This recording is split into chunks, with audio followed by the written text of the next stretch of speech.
Context po ng Joshua chapter 5, ang nation of Israel po ay inalipin ng mga Ehipto sa loob ng 400 taon mahigit. At sa loob ng 430 years na sila po ay naging alipin, they just tried to survive day in and day out.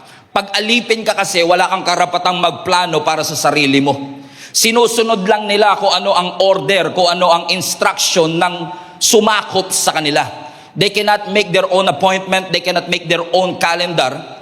So in essence, ang nation of Israel, under the oppression of the Egypt, wala po silang stability for 430 years. Pero at salamat sa ating Panginoon, kasi totoo ngang ang Diyos, kapag nanalangin ka, dinidinig ka ng Lord. That when you're grown, reach the throne of God, hindi pwedeng hindi sumagot ang ating Panginoon. Kasi ang sabi po ng Biblia, pagkatapos po ang 430 years by the grace of God, diniliber po sila, pinalaya po sila ng Panginoon. Pero nung lumaya sila, alam kong excited sila. Nung lumaya sila, alam kong mataas ang expectation nila, sapagkat ang sabi ng Panginoon, pag lumaya na kayo, dadalhin ko kayo sa lupang pangako. But to their surprise, everybody say surprise, imbis na promised land, ang naratnan nila, wilderness, disyerto, ilang. Akala nila, 11 days lang ang biyahe, pero yung 11 days, inabot ng 40 years.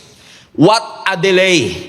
11 days lang, inabot siya ng 40 years, at doon sa wilderness, habang sila'y nag-aantay sa mga pangako ng Diyos, ang kanilang puso ay puno ng instability. Things were uncertain. Wala silang pagkain, wala silang guaranteed na inumin, wala silang guaranteed na sisilungan. In fact, wala silang accurate na estimated time of arrival. In other words, nandun sila sa disyerto, hindi nila alam, darating pa ba tayo? Makakarating pa ba tayo? Paano ba tayo makakarating? At kapag uncertain ang sitwasyon, napansin ho natin na dahil po doon sa disyerto walang pure gold. So, sa pure gold always panalo, sila always talo. Okay. Dahil walang pure gold doon sa wilderness, walang KFC doon sa wilderness, yung baon nila naubos, at pag naubos ang baon, nagsimula silang magutom. And guess what? Mula noon hanggang ngayon, pareho ang epekto ng gutom sa tao. Noon kasi, nung nagutom sila, nagreklamo sila, ngayon ba yung katabi mo pag nagutom, ganun din? Hindi lang nagrereklamo, pastor, galit na galit, gustong manakit. O kapag nakaranas ng gutom, gustong manakit. Why? Because the whole community of the nation of Israel, they grumbled before the Lord. Nag-complain sila, nagreklamo sila, pero dininig ng Panginoon ang kanilang panalangin. Ang sabi ng Exodus chapter 16, verse 11, the Lord said to Moses, I have heard the grumbling, pagrereklamo, hinaing ng mga Israelites. Sabihin mo, sa Jesus is alive, kamanaba. At twilight, sa madaling araw, kakain kayo ng sanggipsal. And in the morning, you will eat meat. And in the morning, you will be filled with bread. And then you will know, because of the provision, that I am the Lord your God. Verse 13, and that evening, Kwek-kwek came and covered the camp, and in the morning there was a layer of dew, hamog, around the camp. And watch this, verse 14. So when the dew was gone, so yung pagkain nagsimula sa hamog. Nung nawala yung hamog, nanganak ng pagkain. Ano sabi ng Biblia, when the dew was gone, thin flakes like frost. Everybody say that with me.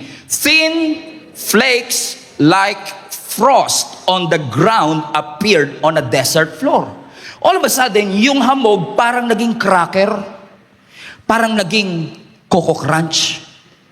At nung nakita nila, wala na sila makain, nung nakita nila na yung hamog naging crunchy, kinuha nila, continue reading, ang sabi nila, what is it? Highlight that part. They said to each other, what is it? Pag tinranslate mo yung what is it, sa Hebrew, is manhu.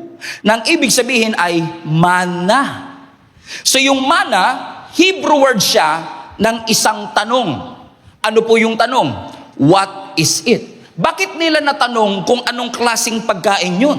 Kasi ang sabi ng Biblia sa dulo, for they did not know what it was. Ibig sabihin yung pagkain na yun, although mukhang tinapay, mukhang crunchy, pero walang kaparehang pandikoko sa Pilipinas. Wala siyang kahalintulad sa Pilipinas, wala siyang kahalintulad sa kanilang bansa, kaya natanong nila ang kanilang sarili, ano ito? Pero yung bagay na sinabi nilang what is it, yung bagay na hindi pamilyar sa kanila, yon ang ginamit ng Panginoon para isustain sila sa loob ng 40 taon. I just want to remind each and every one of you, kahit hindi ka sigurado kung makakarating ka pa, hindi ka sigurado kung paano ka makakarating, ito ang sigurado. Even in the midst of uncertainty, your God is able to provide for you. Even in the midst of a wilderness, God is able to provide for you. This is a reminder for each and every one of us that God is able to provide. He is able to give you food even in the midst of uncertainty. And you know what? While I was rereading this text, I was reminded that this miracle na nagbigay ang Lord ng manna from heaven, ng tinapay from heaven, was no small miracle. This is not a one-day miracle. Hindi po ito basta maliit na milagro. Ito po yung klase ng milagro na tinatawag ko pong logistical impossibility. Bakit po siya logistical impossibility? Kasi po pag tinignan nyo po, ang bansang nilabas ng Lord sa Ehipto, halos 2 milyong tao po yun. Ilang tao po? 2 milyon. At sa 2 milyong tao na yon, never silang ginutom ng Lord sa loob ng 40 taon. Now, kung pakainin ko kayong lahat, wag na ho kayong umasa. Hindi ko kaya. Bakit kayo pa lang hindi na kaya? Imagine ninyo, almost 2 million people walang drive-thru, walang harina, walang raw material, walang refrigerator, walang palya. Pinakain ng Panginoon araw-araw. Sinustain ng Panginoon araw-araw. Para sa mga geek na katulad ko, imagine po ba ninyo, 4 million kilograms ng pagkain araw-araw ang bumabagsak mula sa langit. 4 million. Hindi kailangan ng Grab driver kasi dinideliver at their doorstep. Hindi kailangan ng Food Panda kasi free delivery mula doon sa langit. 4 million kilograms. I-times mo po yan sa 40 years. Tens of billions of kilograms of food ang pinadala ng Panginoon para sila ay pakainin. Think about it. Walang ref, walang inventory, walang warehouse, walang emergency supply, wala silang supplier ng mantika, wala silang supplier ng import, pero never silang binigo ng Panginoon. Kasi alam nyo, kung ang Diyos makakalimot kahit isang araw lang, sigurado kong maraming magugutom at marami ang magko-complain. Pero ang Diyos talaga, hindi lang enough. He is more than enough. And what God supplied for them was enough for everyone to be fed. Think about this church. Sa loob ng 40 years, walang ni-report na nagkaroon ng malnutrition sa disyerto. Walang malnutrition because your God is enough. He is enough to supply for all our needs. Palapakan natin ang ating Panginoon. Amen? In fact, tayo po, no, mapalad na tayo pag umabot tayo ng 70 years old. Pero si Moses, nung namatay, 120, hindi humina ang kanyang katawan. Yung vitality ng kanyang katawan ay hindi nawala. Ito yung klase ng miracle na hindi lang nangyari ng isang beses. Ito yung klase ng miracle na araw-araw ginawa ng Diyos. Katunayan lamang mga kapatid na ang Diyos natin hindi nagbabago noon, ngayon, at magpakailanman because the God that you serve is able to provide in the midst of uncertainty. Think about this. Yang mana na yan, yung tinapay na yan ay paalala ng Diyos sa kanila Kahit na wala kayo sa Egypt at nandito kayo sa disyerto, hindi nyo man makita ang physical presence ko. Yang mana na yan ay magpapaalala sa inyo, I am still here. Bago pa kayo dumating sa promised land, I am still here. Bago pa kayo magtayo ng inyong mga bahay, I am still here. Bago pa kayo magtanim ng inyong kakainin, I am still here. Hindi sila certain kung kailan sila makakarating, pero araw-araw silang binusog ng ating Panginoon. Come on now. Sino sa inyo makakapag-testify dito? Hindi kayo sure kung kayo'y mareregular pa sa inyong trabaho, o hindi ka sure kung meron ka pang trabaho after 6 months. Pero pinabayaan ka ba ng Panginoon? Ginutom ka ba ng Panginoon? Kinalimutan ka ba ng Panginoon? Ito po'y paalala sa atin na never tayong iniwan ng Panginoon even in the midst of uncertainty. Hindi sila sure kung kailan sila makakarating. Ang pagkain nila araw-araw pareho ang menu.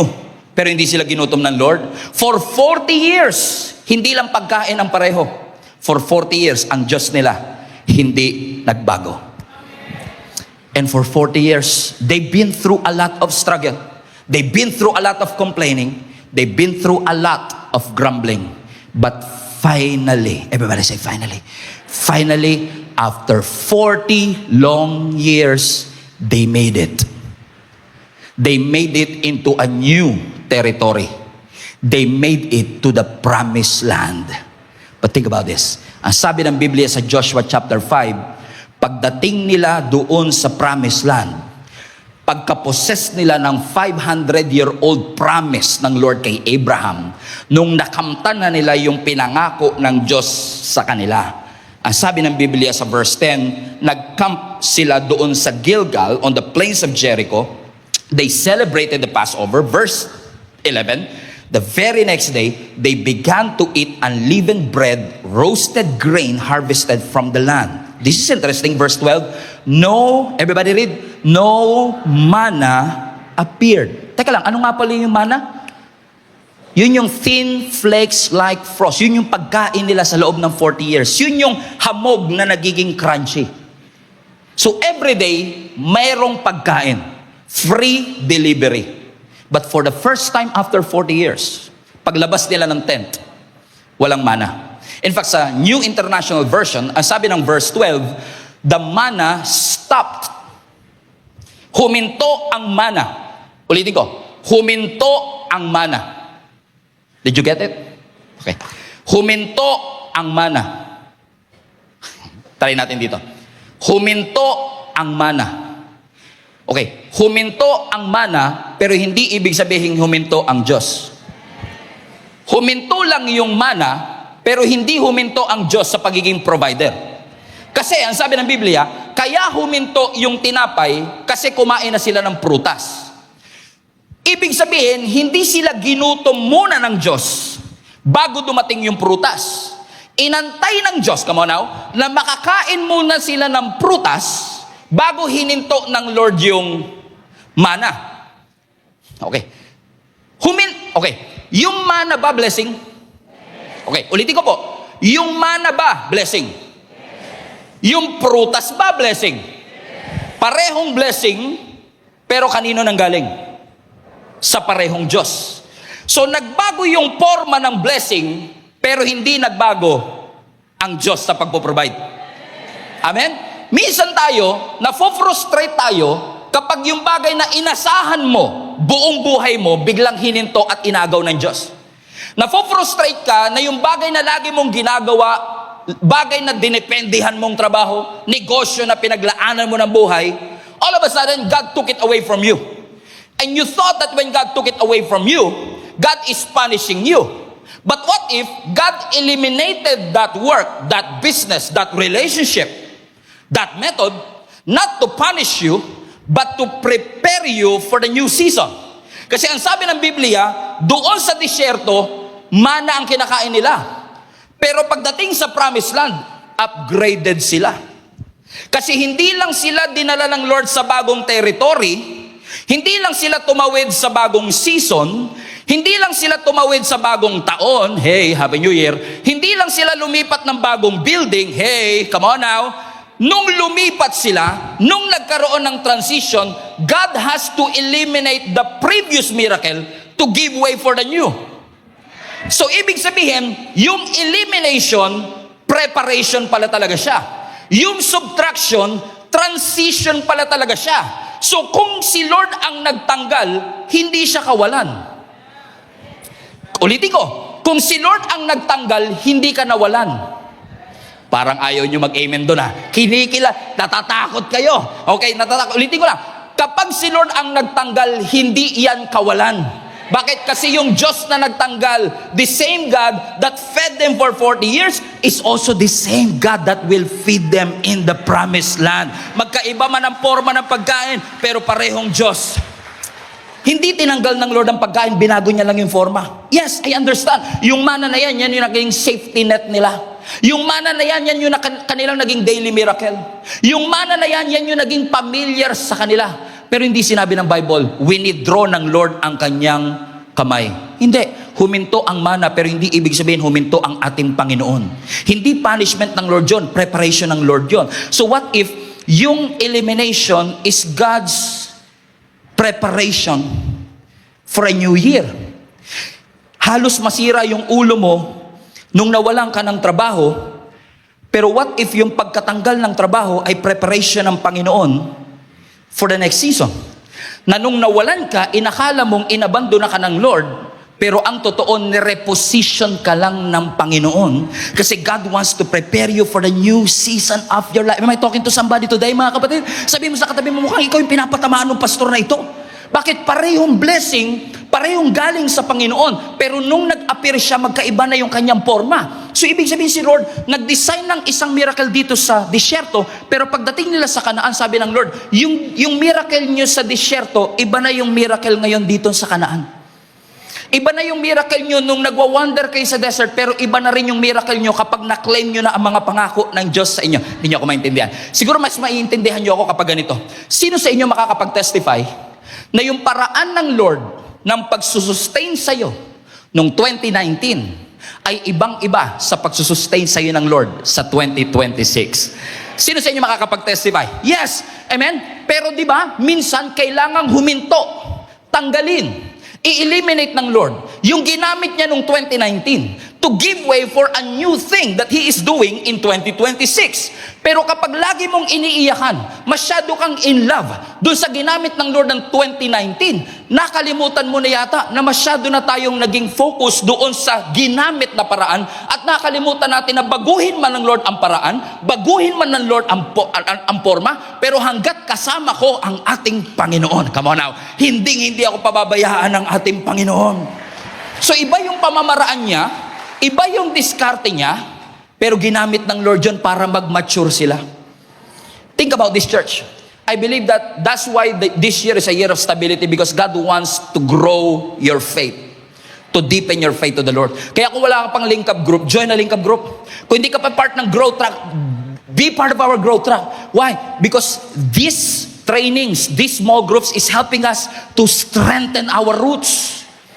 Think about this. Ang mana ginamit ng Lord para pakainin sila sa disyerto. Tama? Are you still with me? What if, pagdating nila ng promised land, hindi huminto yung mana? Tinuloy ng Lord yung mana. Pero may prutas din. May prutas, pero hindi hininto ng Lord yung mana. What would have happened? What could have happened is this. Kung patuloy na sinesend ng Lord yung mana, kahit nandun na sila sa promised land, kung saan excited actually sila, hindi lang sa lupa, kundi sa pinoproduce ng lupa. Kasi if you still remember, kung Bible reader po kayo, nung nagpadala sila Joshua at si Moses ng espiya, nagdala sila ng prutas galing sa promised land, come on, at dinala nila, sabi nila, here is its fruit. Na-excite sila dahil sa prutas, ngayon kakainin na nila yung prutas na pinangarap lang nila before. So what if, sa disyerto, kumakain sila ng mana, pagdating nila sa promised land, may prutas, pero may mana pa rin. If God allowed that to happen, na meron pa rin mana, never silang matututong magtanim. Never silang matututo na magantay. Never silang matututong mag-cultivate. Naaasa lang sila na araw-araw may provision. Nakakalimutan nila na gusto silang i-develop ng Lord to cultivate. That sometimes God will eliminate something in you kasi pang bata yun. Pang immature yun. Merong bagong forma. May bagong forma. Okay, di okay. Sino sa inyo dati, nung kayo po ay bata pa, yung nanay natin ang lagi nating inaasahan sa lahat ng bagay. Paghihingi ka ng baon, ma, pengin baon. Pagkakakain ka, ma, ano ulam? Ma, kakain na ako. Eh pagka 2 years old yung nagsasabi nun, ma, I want to eat. Ang cute eh. Ang cute pakinggan na, oh, ang galing naman ako magsabi ng I want to eat. Inglesero pa yung anak ko talaga. Pero kapag 40 years old na yung anak mo, wala pang trabaho, come on now. Tas araw-araw, nandun sa bahay mo nakahiga sa sopa, nagko-computer, at pag napagod siya, ma, anong ulam? Ay, sigurado ko hindi ka makukyutan sa kanya. Maiinis ka sa kanya. Bakit mga kapatid? Kasi hindi na bagay sa kanya na sinusubuan pa. Kapag ba hindi mo siya pinakain, hindi mo na siya mahal? No. Gusto mo lang siyang i-empower, natindigan yung bagay na para sa kanya. Ganun ang ginawa ng Lord. Hindi ng Lord hinihinto yung mana kasi gusto kanyang parusahan. Kaya hininto ng Lord yan kasi gusto ng Lord matuto tayong magtanim. Na minsan ihihinto ng Lord na i-spoon feed tayo. Hindi dahil galit ang Lord sa atin, kundi gusto ng Lord na ikaw ay mag-mature. Yes, sa wilderness, araw-araw kang umaasa sa Diyos. Pero sa Kanaan, ikaw na magtatanim. Sa wilderness, sabi mo, Lord, nagtitiwala ako sa iyo. Pero doon sa promised land, ang sabi ng Panginoon, I want you to become a good steward. Sa wilderness, ang Diyos ang nagpapadala ng pagkain.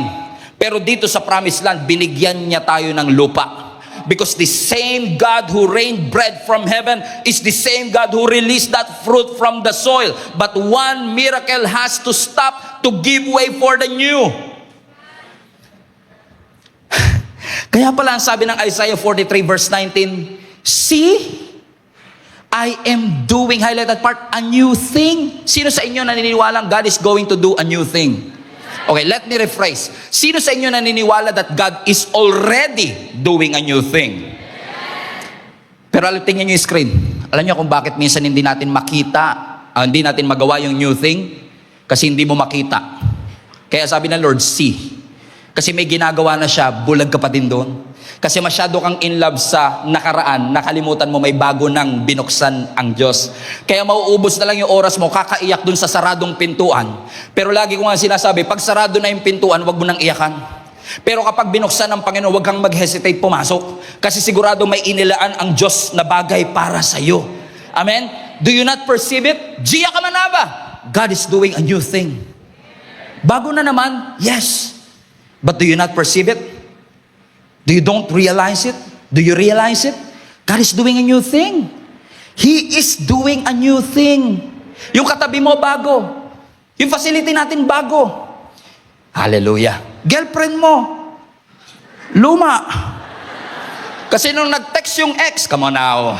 Yung mga text ng ex talaga na yan, distraction niya. Sabi mo sa katabi mo, huwag mo na replyan yan. Bakit? He's doing a new thing. Because ang pag-ibig ng Lord sa atin, ano man ang season, hindi nagbabago. Ang pag-ibig natin, ang ng Lord sa atin, ano man ang season, hindi mauubos. Hindi huminto ang mana kasi wala nang supply sa langit. Sinabi ng langit, sorry, wala na akong mapapadala. No, huminto ang mana intentionally. God can still provide, but He chose to withdraw it because God wants to upgrade us into a new diet. Amen? Kaya pala sabi ng Lamentations chapter 3, the steadfast love of the Lord, it never stops. But His mercy, they will come, never come to an end. Wow. Sino sa inyo naniniwala mahal kayo ng Panginoon? Pero katulad ng relationship, naniniwala ba kayo ang love natin nagmamature?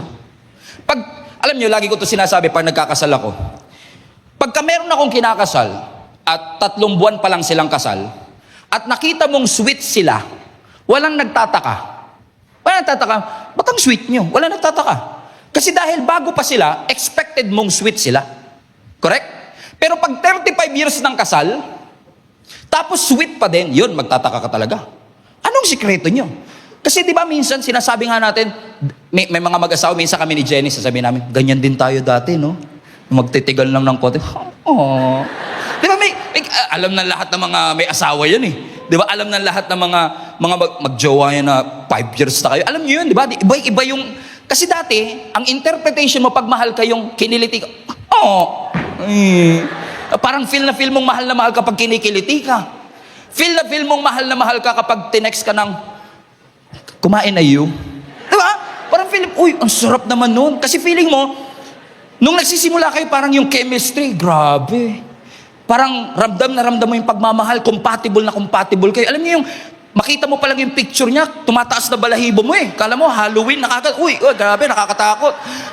Kasi iba talaga. Alam mo, pansinin mo yung mga bago talaga. Ay grabe, naalala ko kami ni Jenny, panahon ng Sun Cellular kami. Hindi nyo na nabot yung Sun Cellular? Nung mahina pa signal ng Sun Cellular, nakaganon ako sa bintana, makahanap lang ng signal. Willing mga awet para sa iyong minamahal. Pero, porke ba't hindi na ako nakaganon ngayon, hindi ko na mahal si Jenny? No. Mahal mo pa rin, nag-mature lang yung pag-ibig. Kasi sa totoong realidad ng pag-ibig, importante na yung communication. Ang mas importante, faithfulness. Ang mas importante, dedication. Sacrifice. Amen? So, hindi porket, hindi mo na makita. Dati, pinagbubuksan pa ako ng pinto nito Ngayon, sinasara na yung pinto sa harapan ko Mahal ka pa rin siguro niyan. Ewan ko lang, not sure. Tanong mo kay Lord para sure.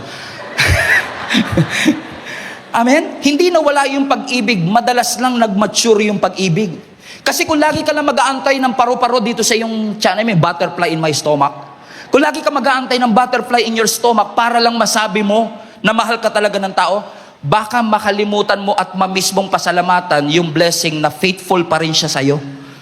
Hindi kanya niloko, hindi kanya iniwan, hindi kanya pinabayaan. Oh, sabi mo sa katabi mo, love you. Hindi. Bakit? Nagbago ng forma, pero ang Diyos nanatiling tapat noon, ngayon at magpakailanman. Bakit hindi porket nagbago ng pamamaraan, nagbago na rin ang ating Panginoon? Naniniwala ba kayo that if God did it before, He can still do it again? Yes. But most of the time, He doesn't do it the same way. He will do it again. But most of the time, not the same way. Do you remember a story nung mga bulag na pinagaling ni Jesus sa Gospels? In fact, I can cite to you 3 blind men na pinagaling ng ating Panginoon nung siya po ay tao pa dito sa earth. You still remember sa Luke chapter 16, kung saan merong isang bulag na lalaki na nung narinig niya na si Jesus ay dumadaan, sumigaw siya, sabi niya, Jesus, Son of David, have mercy on me. Pero pinahinto siya ng mga disciple at sinabi sa kanya, huminto ka, shut your mouth. But he shouted even more, Jesus, Son of David, have mercy on me. Nung narinig siya ng ating Panginoong Jesus, Jesus stopped sa kanyang paglalakad. Huminto ang ating Panginoon. Just think about it. The God who spoke the universe into existence, He stopped for a blind beggar. And if God can stop for a blind beggar, He can surely stop for you. Ang sabi ni Lord, what do you want for me to do to you? Anong gusto mong gawin ko sa iyo? Sabi niya, Lord, gusto ko pong makakita. Look at verse 42. Jesus said, verse 42, anak, Luke 16. Sabi ng verse 42, Jesus said, receive your sight. Receive your sight for your faith. Receive. Ano daw sinabi ni Jesus Christ? Pakisabi po, pakilakas, highlight that part. Receive. So nagsalita si Lord. At sinabi ng Lord, tanggapin mo. For your faith has healed you. What happened next? Verse 43, immediately. Pagkasabi ng Lord, receive your sight. Immediately, he was healed. Sino sa inyo gusto yung ganyang klase ng blessing? Yung pag sinabi ng Lord, nanalangin ka, nandyan kagad ang sagot ng Panginoon. Kasi ang Diyos natin is a God of immediately. Our God is a God of suddenly. That suddenly, you got pregnant. Immediately, you have that promotion. Come on now. Amen? Sino sa inyo naniniwala? Hindi man nagawa ng ilang taon, your God is able to accelerate things and immediately you have it. That when you rely on the Word of God, when He said, receive your sight. Immediately. Everybody say immediately. He was healed. Pero may kilala rin ako na isang bulag sa John chapter 9 naman. Hindi immediately nangyari sa kanya. Kasi itong bulag na ito, lumapit din kay Jesus Christ, humihingi din ng kagalingan, but for some strange, slightly yucky reason, ang sabi ng Biblia, sa John chapter 9 verse 6, nung humihingi ng kagalingan yung contestant number 2, pangalawa na ito ang sabi ng Bible, after saying this, highlight this part, Jesus spit on the ground, made some mud. Everybody say, ew. With the saliva, saliva ng creator of the universe, okay na rin. And put it on man's eye. Teka lang, yung isang bulag, walang putik. Walang dura. Pwede bang gawin uli ni Jesus yun? Receive your sight. Pwede naman Ba't may putik pa? Bakit kailangan pang putikan? Ba't kailangan pang magkaroon ng saliva? Kasi yung una, it is a miracle of declaration. Dineclare lang, gumaling na kagad. Pero dito sa pangalawa, may proseso ang miracle. May mga miracle na biglaan. Pero may mga miracle na may proseso. Okay. Humingi ka ng trabaho, humingi ka sa Lord, gusto ko ng extra income, binigyan ka ng trabaho. Pero pag di mo pinasukan yung trabaho, walang extra income. So you have to work hard. Okay. Sino sa inyo naniniwala, God is able to provide? I've seen that happen in my life. Amen? Na minsan hindi ko pinagtrabahuan, ibinigay ng Diyos sa akin. Immediately I receive it. Pero may mga pagkakataon din naman na yung blessing kailangan mong iproseso. So, magkaiba ng paraan, pero parehong Diyos ang gumalaw. Nagbago ba ang Diyos? Hindi, nagbago lang siya ng technique. Kung ikaw ay addict sa method, addict sa nakasanayan, addict sa mana, nung si Lord gumagawa ng putik, sabi mo, Lord, wait Lord, nararamdaman ko may putik ka sa kamay mo. Kasi hindi siya makakita I just realized. Nabalitaan ko yung isang milagro mo sa kapwa ko bulag. Nagsalita ka lang dun. Walang involved na dura, Lord. Ba't ito may dura ngayon? Pwede niyo ba sabihin yon? Yes. Pwede niya sabihin kasi ginawa na ng Lord before. If God did it before, He can do it again. But not the same way always. And then may kilala ko, isa pang bulag. Iba na naman to. Pero may kasama rin putik. Ito naman makikita natin sa Mark chapter 8. Ito po yung bulag dun sa Bethsaida na lumapit din sa ating Panginoong Yesus. Pero ang sabi ng Lord sa verse 23, He took the blind man by the hand and led him outside the village. Everybody read now. Highlight this part. When he had spit on man's eyes. If you're listening, yung pangalawa, dumura din si Jesus. Pero hindi sa mata. Saan? Sa ground. Gumawa ng putik, nilagay sa mata. Nung etong contestant number 3 na, nararamdaman niya ng merong paparating.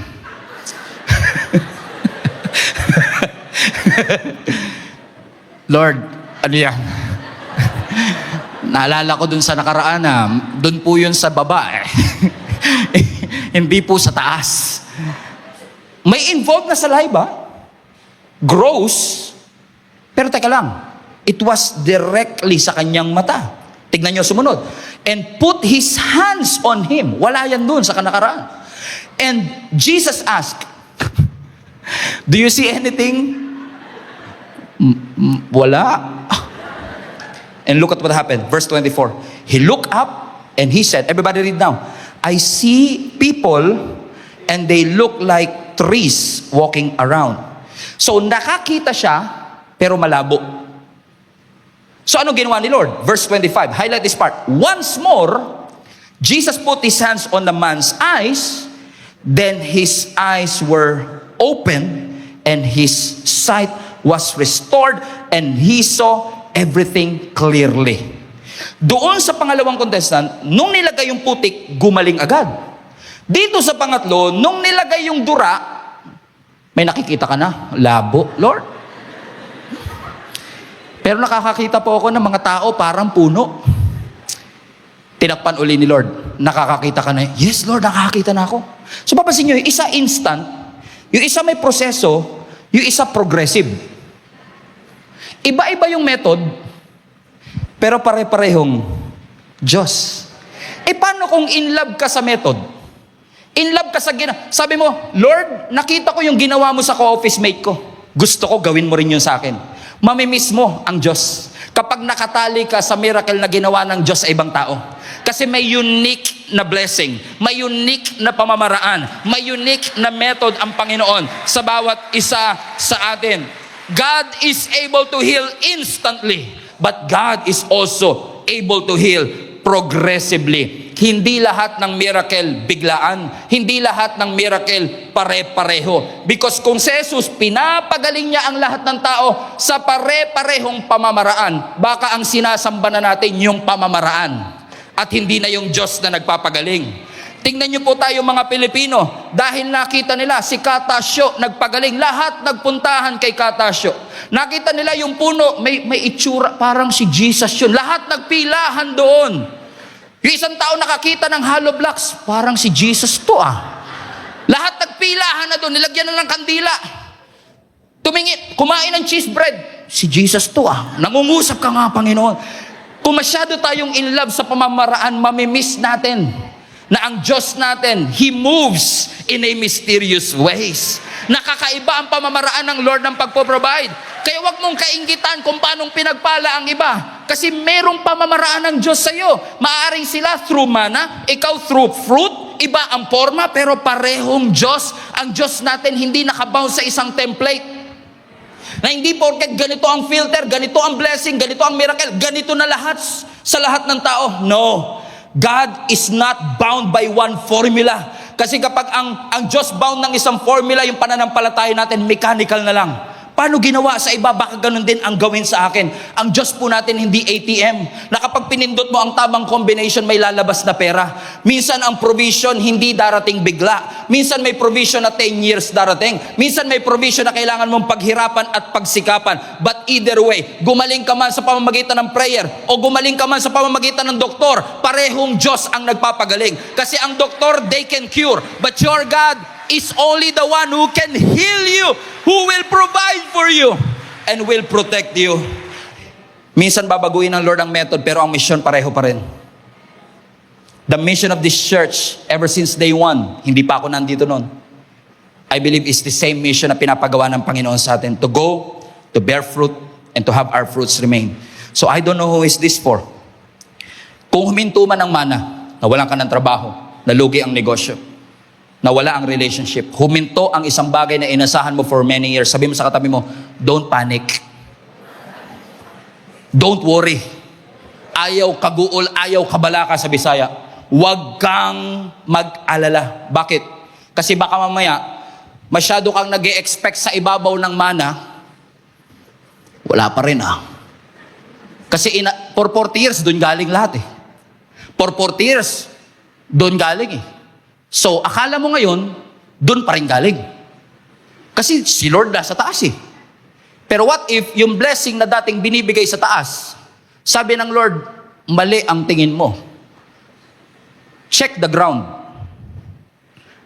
Because you might be standing on a harvest.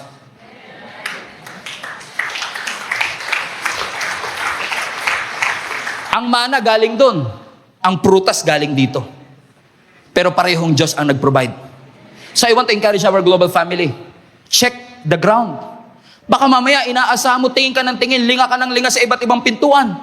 Iba't ibang bansa. Ma-approve lang yung visa mo. Ginawa mo lahat, nangutang ka kahit kani-kanino. Ma-approve lang yung visa na yan, makapagtrabaho sa ibang bansa. Kasi inaasahan mo, dito galing sa ibang bansa ang promotion. Dito galing sa ibang bansa ang financial breakthrough. Pero sabi ng Lord, kakatingin mo dyan, mapapahama ka. Tapos na si Lord dyan. Check your ground. Baka sa trabaho mo, doon ka pagpapalain ni Lord. Baka dyan sa business mo ngayon, yan ang gagamitin ng Lord. Baka yung relationships in your life ang gagamitin ng Lord to bring you closer to Him. Eh kung lagi ka naghahanap ng iba, wala bang iba? Makakalimutan nating ipagpasalamat yung mga bagay na nandun na pala tinutungtungan na natin. And I'm saying this to you not just prophetically, realistically. Because I am literally standing on a harvest. Harvest na hindi lang ako ang nanalangin. Harvest na hindi lang ako ang nag-sacrifice. Harvest na hindi lang ako ang nag-alay ng buhay. Napakarami pong tao ang nag-alay ng buhay, ng dugo, ng iyak, ng tulog para po mangyari ang nangyari po sa atin ngayon. But thanks be to God, parehong Diyos na nandoon, hindi man nila iyon nakita ngayon. Pero gusto kong ipaalala sa inyo that all of us are harvest that the previous Christians, leaders, and volunteers have been praying for. Don't think for a moment it was our skills, it was our ability. No, my friend, it is the Lord in the first place, because the same God that fed them, the same God that protected them, the same God that sustained them is the same God that is sustaining us today, healing us today, protecting us today, providing for each and every one of us. Check your ground. Baka mamaya nakatayo ka na pala doon sa prayer request mo dati, hindi mo na naipagpasalamat. You are already standing on that harvest. Houses that you did not build, wells that you did not dig, vineyards that you did not plant, dinatnan nila, finish work na. Pagdating nila sa promised land, i-harvest na lang nila. Hallelujah. Wow. Kasi ang Lord natin is a God of the finished work. Katulad ng mga nag-e-expect na manganganak in the next few months. Wala pa yung anak ninyo, nauna pa yung kuna, crib, kesa sa bata. Nauna pa yung damit kesa sa bata. Bakit? Ayaw mo naman, nung anak ka na, tsaka ka palang bibili ng kuna. Nanganak ka na, tsaka ka palang bibili ng damit. So yung bata, literal, paglabas niya sa mundo, nakahanda na lahat. Hindi na siya bibili ng gatas sa 7-Eleven. Hindi na siya ang magpupunta sa supermarket ng Pure Gold para bumili ng kanyang mga pangangailangan. Bakit? Always panalo eh. Bakit mga kapatid? Literal siyang darating sa isang finished work. I believe this is a great analogy, a great picture of what God has prepared for you. Wala ka pang mata, nakita na ng Diyos ang iyong sitwasyon. Wala ka pang kakayanang makakita, nakita na ng Lord kung gaano tayo karumi, kalayo. Hindi natin kayang abutin ng Diyos, pero Diyos mismo ang umabot sa atin. Ang mga Israelites doon sa wilderness, pray sila ng pray, Lord, sustain us, Lord, sustain us, Lord, sustain us. Pero now that we are on a new season, now that we are on a new chapter, now that we have transitioned into a new year, our prayer might have changed. Dati, Lord, sustain me, Lord, heal me, Lord, provide for me. Now that God healed you, now that God promoted you, now that God blessed you, Lord, give me wisdom to handle the resource that you have entrusted to me. I believe that this is not just a year of harvest. This is also a year of wisdom. Kasi ang sabi nga ng Proverbs, wisdom is the principal thing. You need it, we need it. So that when we face this 2026, a year of stability, stability will only happen if we are able to hold on to Him who kept us alive. Kung nakakapit ka sa mana for so many years, sabi ng Lord, wag niyong kapitan yung mana na yan. Yes, binuhay kayo niyan sa 40 years, pero hindi kayo magiging bansa kung yan lagi ang kinakain ninyo. You need to learn how to build, you need to learn how to farm, you need to learn how to plant. Because marami sa kanila walang background sa agriculture. This was new to them. But this new thing is the thing that God promised to Abraham 500 years ago. And they were literally standing on a harvest and they don't know it yet. That's why I want to encourage you, church. Open your eyes. God is doing a new thing. Don't just look up, look down. Check your ground. The harvest is literally under our feet. We just have to treasure it. Give me an eyes, Lord, para makita ko yung mga blessing na nilagay mo na. Buksan mo ang mata ko na makita ko lahat ng sagot sa mga panalangin ko 7 years ago. Because ang pinangako ng Lord sa Israel, promised land, hindi promised bread. Ang pangako, hindi yung tinapay. Ang tunay na pangako, yung lupa.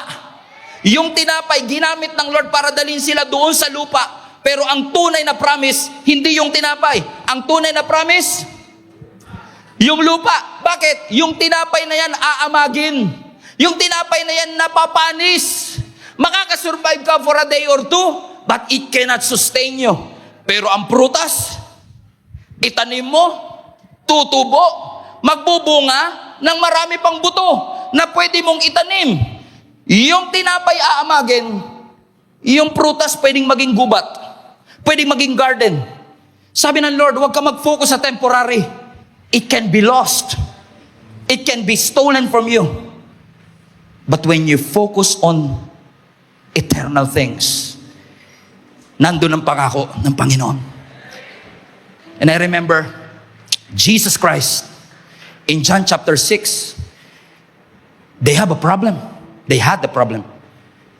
Nasa wilderness sila, nagtuturo si Jesus Christ mula umaga hanggang hapon. Nagutom ang tao. When they started to get hungry, ang sabi ng mga disciples, pauwi na po natin sila, Lord. Wala tayong ipapakain dyan sa 15,000 na tao na yan. Ano ang sabi ni Jesus Christ? Huwag nyo silang pauwiin. Pakainin nyo sila, ha? Lord, paano namin sila papakainin? Nakakita sila ng bata na merong baon na 5 tinapay at 2 ligo sardines. Kinuha nila, in essence, nilagay sa kamay ni Jesus, tinaas, ipinagpasalamat, minultiply ng ating Panginoon. And they were able to feed 15,000 people. But you know what the real miracle is? Not just that. What happened after that? Because what happened after that is that dahil gumawa si Jesus ng malaking milagro, gusto nilang gawing hari si Jesus right there and then. But Jesus withdrew himself. It's not yet time.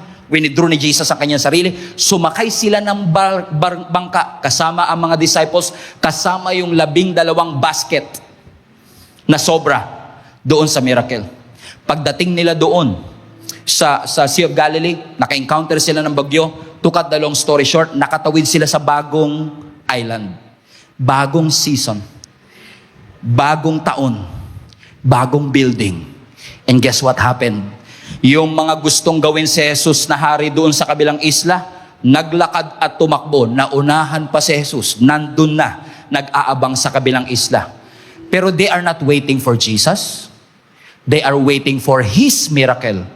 Kasi ang sabi ng Biblia, Lord, gumawa ka pa po uli ng milagro.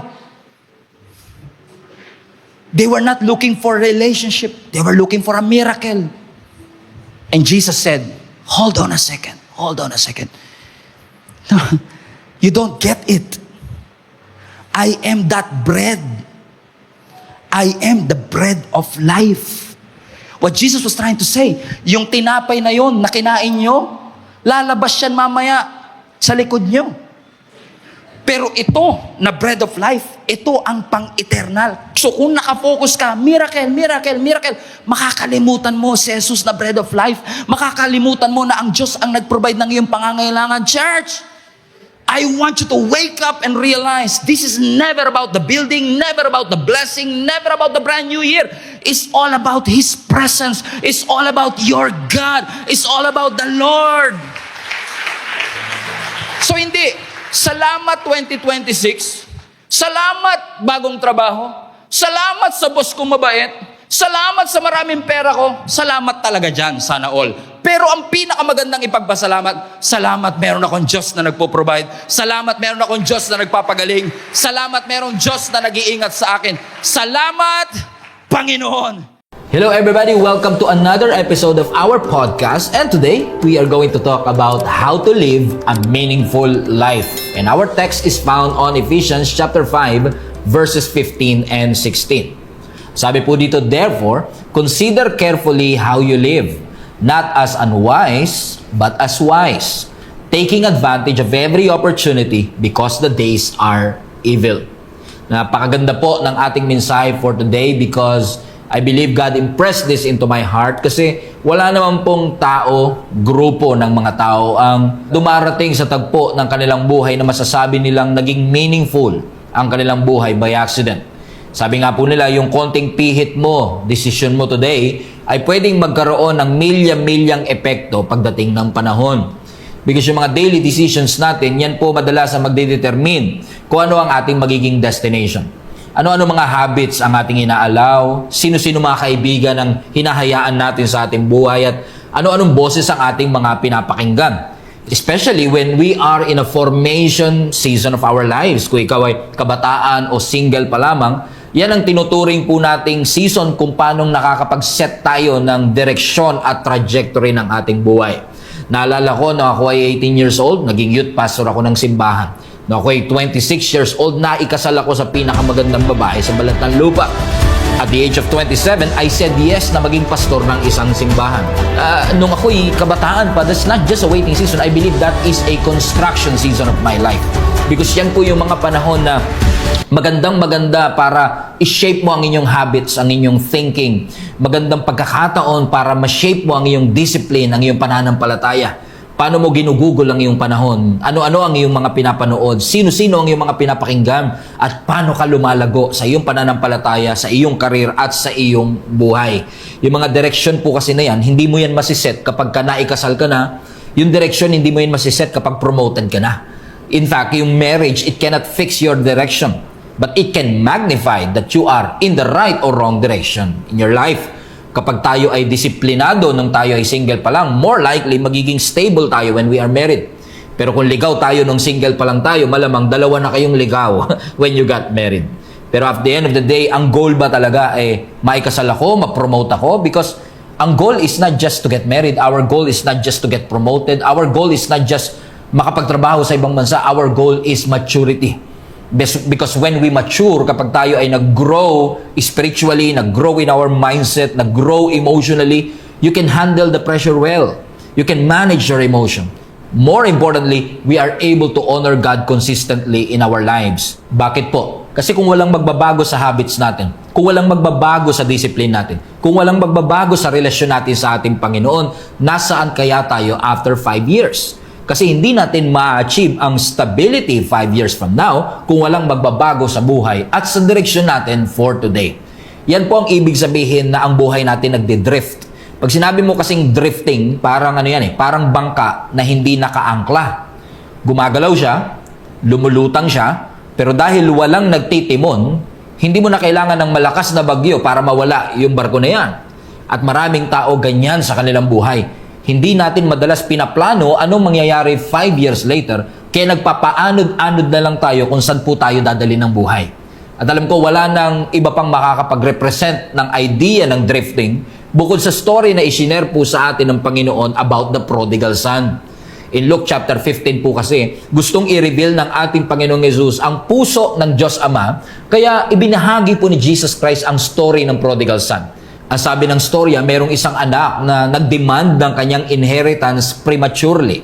Nung ibinigay ito ng ama sa kanya, iniwan niya ang kanyang bahay at ang sabi ng Bible, he wasted everything in reckless living.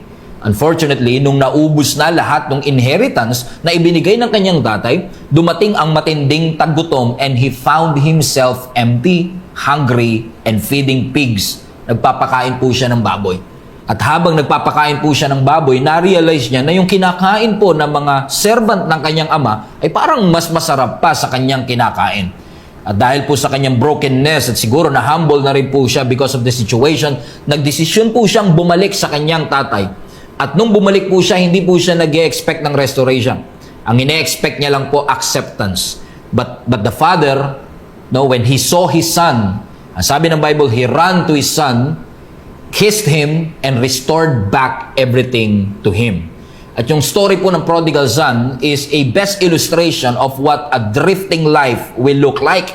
Kasi kung mapapansin po niyo sa storya, yung prodigal son naman, hindi niya naman pong plinano na maging tagapagpakain ng baboy. Ibig sabihin, hindi niya plinano na wasakin o sirain ang kanyang buhay. Pero hindi rin siya naging intentional saan ba niya talaga gustong pumunta. Kaya po ang drifting delikado siya eh. Kasi hindi mo makikita agad saan pupunta ang iyong buhay because hindi mo siya pinaplano, nagpapalutang-lutang at nagpapaanod-anod lang po tayo. And today, I want to share to you ano po yung path o journey if we really want to live a meaningful life, what not to do, ano ba yung progression para ang isang tao ay madrift palayo sa Panginoon. Number 1, sabi po ng Luke chapter 15 verse 13, a few days later, this younger son packed all his belongings and moved to a distant land, and there, on a distant country, he wasted all his money in wild living. Ano pong sinasabi ng scripture dito? Ang unang step sa drifting o paglayo, ang unang step to ruin your life, if you may, is distance. Kasi sabi ng Bible, itong lalaki na ito, itong anak na ito na merong maganda at consistent relationship sa kanyang tatay, nagdesisyon, hindi lang kuhanin ang kanyang inheritance, kundi lumayo sa kanyang tatay. Saan siya pumunta? Ang sabi ng Bible, he moved to a distant land. Nagpakalayo-layo siya. At yan po ang first step ng drifting, yung inilalayo natin ang ating sarili. Siguro, yung prodigal son, ang gusto lang niya naman mag-enjoy. Ang gusto niya, pleasure. At hinahanap niya sa pleasure yung tunay niyang kailangan, purpose. Kasi ang tunay niyang kailangan, direksyon eh. And usually tayo, when we are in a season of our lives na nasa formation stage tayo, for example, ikaw ay single, we don't feel empty dahil single tayo. At minsan, maririnig natin yan na, siguro pag ako ay nagka-jowa na, siguro magkakaroon ng meaning ang aking buhay. Pero guess what? You don't feel empty dahil single ka. You feel empty because you lack direction. Kaya natin nararamdaman ng emptiness kasi wala tayong malinaw na direksyon sa ating buhay. Kasi hindi po maaayos ng romance ang ating emptiness. What fixes that emptiness that you feel is actually meaning. Katulad ng prodigal son na ito, nung una, pakiramdam niya, napakalaya niya eh. Imaginin mo, walang rules, walang structure, walang accountability, walang authority. Pansinin niyo ha, gumagalaw siya, may movement siya, pero wala siyang direksyon. Ibig sabihin, hindi porket may movement, may progress. Because apparently, this prodigal son, he went away, he went to a distant land, he was moving away, but he was aimless. And I believe yan ang pinakamalaking pandaraya ng kaaway sa atin. Yung puro tayo activity pero walang direksyon. We are busy working, busy dating, busy posting, busy surviving. May progress ba? Wala. Because the direction should be not just moving forward, but it is leading you upward, palapit sa ating Panginoon.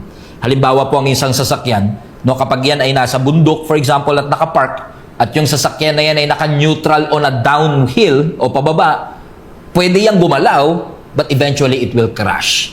And I believe that's the same thing. It's not, hindi po sapat na puro tayo activity. We need direction in our lives. And unfortunately, yung nilalayo po natin ang ating sarili could be a start of a drift. Number 2, hindi lang po siya pumunta sa distant country. Ang sabi po ng Bible sa Luke chapter 15 verse 14, about the time his money ran out. Nung naubos na po ang kanyang salapi o ang kanyang pera, ang sabi ng Bible, a great famine swept over the land and he began to starve. Unfortunately, yung kanyang distance ay nag-create ng pangalawang step ng drift, which is decline. Hindi lang po siya lumayo, unti-unti pong nagde-decline ang future ng kanyang buhay. Ang sabi ng Bible, nung naubos ang kanyang pera. At kung mapapansin po ninyo, because he lived a reckless life, yung pagsasayang po niya, hindi po biglaan. In fact, yung kanyang pagsasayang, gradual po yan, dahan-dahan. Pero yung collapse, sudden. All of a sudden, na-realize siya, teka lang, hindi lang ako walang pera, nagkaroon pa ng matinding taggutom dito sa bansa kung saan ako naroon. And I don't have money, resources to get out of it. Unfortunately, I'm stuck here. And that's how drifting works. Kaya tayo madalas nagdi-drift kasi wala tayong conscious effort to bring our life together. Wala tayong conscious effort to discipline ourselves.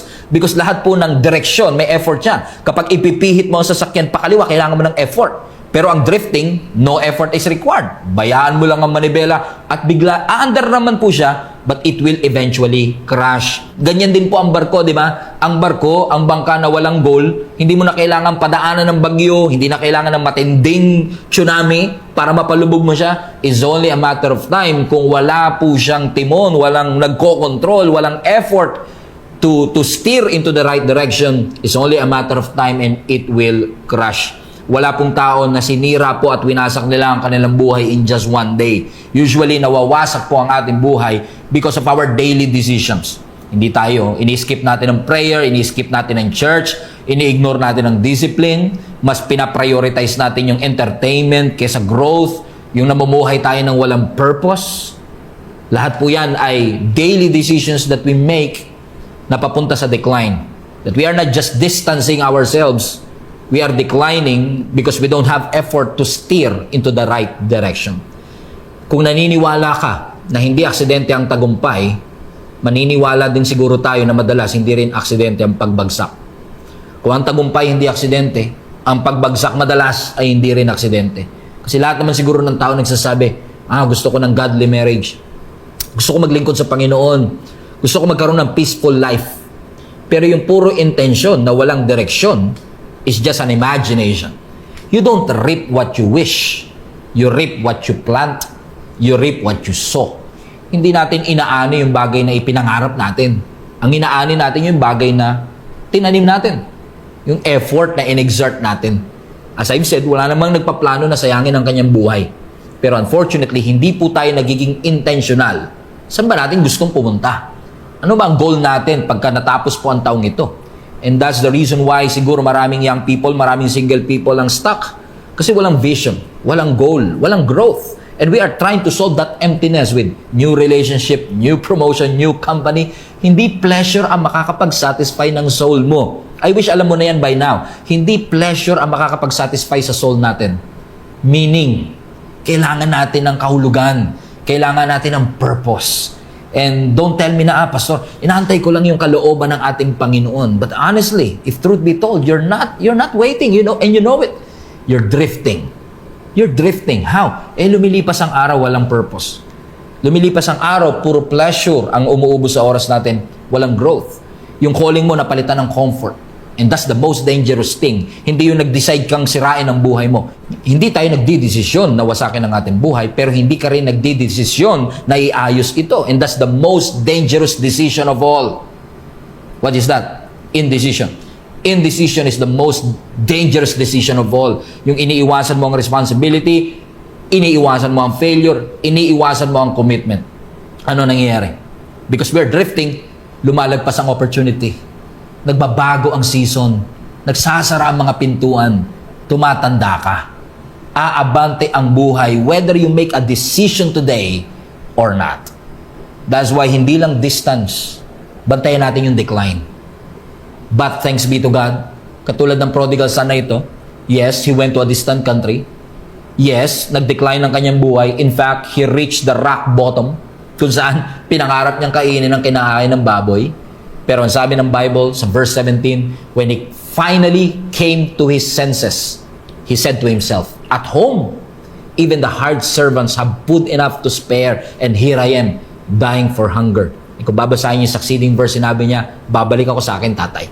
And the third stage is distance. Sabi ng Bible, dumidistansya tayo. He went to a distant country. Pero hindi po natapos sa distance. May decline. Nakita niya ang kanyang sarili that he was on a rock bottom. But you can always turn your life around with the right decision. And that's the third journey of drift that you can change today.